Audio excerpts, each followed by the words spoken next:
Туризмолозите ги поздравија заложбите на владата за промовирање на земјава во европски и светски рамки. Со влегувањето на германскиот туроператор РСД на македонскиот пазар, кај нас ќе престојуваат 35.000 туристи од Германија, Франција и Англија, и тоа во период надвор од туристичката сезона, кога Охрид, како и останатите центри, е буквално празен.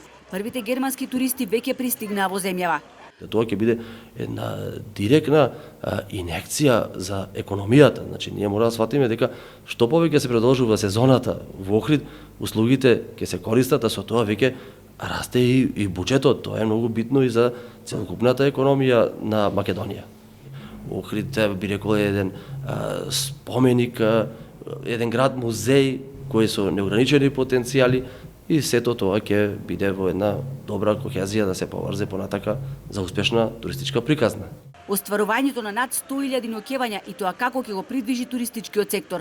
Ова е одличен потек, на Охрид му треба продолжување на сезоната, бидејќи има сезонски карактер, велат експертите.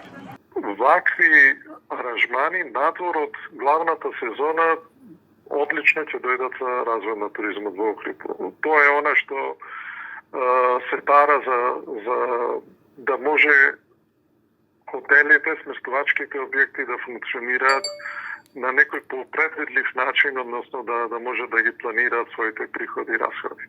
Ќе се обидеме да направиме се најдобро, да направиме еден добар продукт за нив и да очекуваме дека ќе имаме и потрошувачка вон пансионските услуги, каде што би се надоместиле тие некои ниски цени што ги имаме добиено са ноќевањата. Според анализите кои ги правеше туристичкиот факултет во Охрид, во шпицот на сезоната која трае 50 дена, градот дневно бележи околу 30.000 туристи, што значи дека секој ден што ќе го поминат тие туристи во Охрид, ќе значи за еден ден продолжување на сезоната.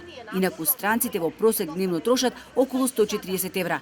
Но на балканските тури, на кои ќе одат французите, германците и англичаните, се очекува да трошат од 30 до 50 милиони евра. Во Скопје и Охрид, со што за 10 до 15% ќе се зголеми сегашниот број на туристи, посебно во нашата туристичка мека. Во топ сезоната капацитетите бележат 80% исполнетост, која брзо паѓа на 20% при крајот на летото. Останатите месеци се мртов период.